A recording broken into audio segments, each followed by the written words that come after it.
A blessed and wonderful day to all of you. Welcome to our daily podcast, Hope and Strength for the Journey. Sa lahat ng may mga fear in life, let me share with you this insight about it. I absolutely believe that this could help us all understand what fear is and how to overcome it in our lives. I mean, to help us all. Dahil tayo, ako at kayo ay may angking fear o takot sa buhay. Kahit ang mga matatapang na tao, may taglay ding takot yan.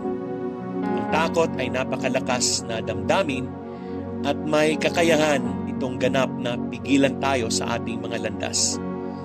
Ito ay lubos na humahadlang sa atin mula sa pagpupursige ng mabuti at magagandang bagay sa buhay. Bagamat ganap na natural ang takot, trabaho natin na huwag hayaan itong magkaroon ng pangwakas na desisyon sa ating mga desisyon at aksyon. And we miss out on so much that God has for us if we live in having a wrong fear. The Bible mentioned two types of fear. The first type is good and helpful and is to be encouraged. The second type is harmful and is to be overcome. The first type of fear is fear of the Lord. Ang ganitong takot does not necessarily mean to be afraid of something. Ang tawag dito ay banal na takot. You treat someone with a lot of respect. It is a reverential awe of God, a reverence for His power and glory. Ito rin ay pagbibigay ng respeto sa puot at galit ng Diyos. In other words, the fear of the Lord is a total recognition and awareness of all that God is, which comes through knowing Him and His character. Ang fear of the Lord brings with it many blessings. Ito ang ilang mga verses sa Bible that tells about it.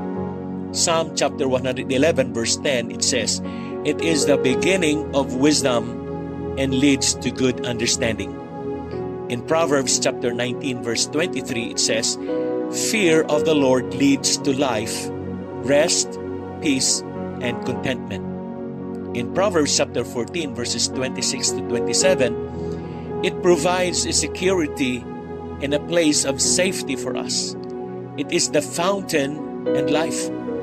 Kaya nga, napakahalaga na ating taglayin ang fear of the Lord. However, the second type of fear mentioned in the Bible is not helpful at all. Ang tawag dito ay spirit of fear na binanggit sa 2 Timothy chapter 1 verse 7. For God has not given us a spirit of fear, but of power and of love and of a sound mind. Ang spirit of fearfulness and timidity ay takot na hindi nagmumula sa Diyos.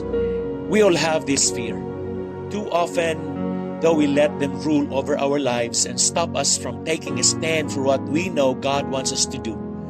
Katulad ni Daniel sa harap ng mga leon, tayo rin ay humaharap din sa mga tao at mga sitwasyon na naghahangad na sirain at wasakin ang ating faith at ang ating patotoo o testimony para kay Christ.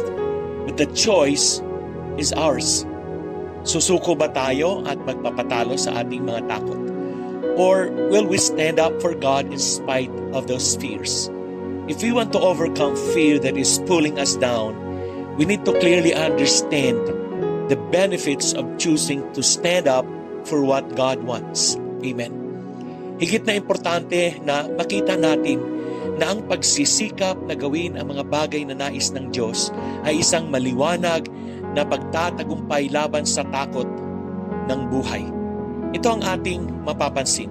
If faith grows, fear also grows.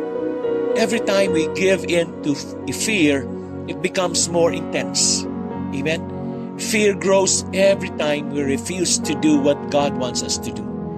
Eventually, mapipilitan tayo sa isang lugar o sitwasyon kung saan mahirap takasan. So, ano ang ating gagawin? Sundan natin ang halimbawang ginawa ng mga early Christians.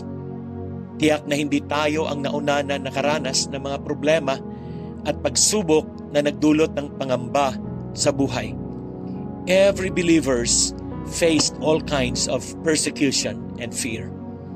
Ang book of Acts chapter 4 tells us a story of Peter and John kung paano nila hinarap ang takot habang ipinapahayag nila si Jesus ng may boldness sa gitna ng matinding opposition. Kaya't sila'y nag-pray ng ganito. At ngayon, Panginoon, tingnan ninyo, pinagbabantaan nila kami. Tulungan ninyo ang inyong mga alipin na ay maipangaral ng buong tapang ang inyong salita. Iunat ninyo ang inyong kamay upang magpagaling at loobin ninyo na sa pangalan ng inyong banal na lingkod na si Jesus ay makagawa kami ng mga himala. Pagkatapos nilang manalangin, nayanig ang kanilang pinagtitipunan. Silang lahat ay napuspos ng Espiritu Santo at buong tapang na nangaral ng salita ng Diyos. Ito po ang sinasabi ng Acts chapter 4 verses 29 to 31. Ang sagot laban sa takot ay ang hindi bumigay o sumuko laban dito. Do not give in to it. It is to move forward boldly in spite of it. Kailangan nating mag-pray at humingi sa Diyos ng tapang at lakas ng loob. By God's help, we stand up to the fear. Spirit of fear does not respond to logic. So our only chance to get rid of this fear is to trust God and face the fear. Amen. Huwag natin kalilimutan ito. God will not part the water in front of us until we take our first step. Hindi natin ng Diyos ang dagat hanggat humakbang si Moses at ang Israelite. Humakbang tayo ng may pananampalataya at ipakikita ng Diyos sa atin ang daan na dapat nating daanan. Hindi yon mangyayari kung tatayo lang tayo at hahayaan natin ang takot ang magpatigil sa atin. Amen. Let us take a step in faith and watch fear collapse as God guides our steps. As I wind up with this insight, let's take a heart-searching questions. Paano ba natin nakikita na nawawala ang takot sa ating buhay dahil humahakbang tayo ng may katapangan para sa Diyos? Anong takot ang nakikita natin na parang nahihirapan tayong pagtagumpayan at madalas nating nararanasan? Bakit kaya? Nasubukan na ba nating ibigay ito sa Panginoon at humakbang ng may pagtitiwala? May testimony ba tayo na nagtatagumpay laban sa takot? In spite of the fear, try to take a step of faith. Amen. Let us pray. Dear Lord, we prayed to you and you answered us. You freed us from all fears.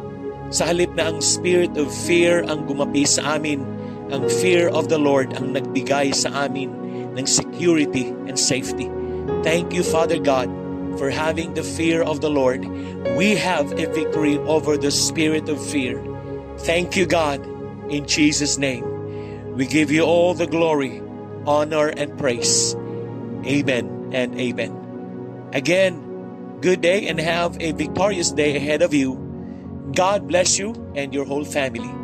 Take courage and enjoy the day. See you again tomorrow.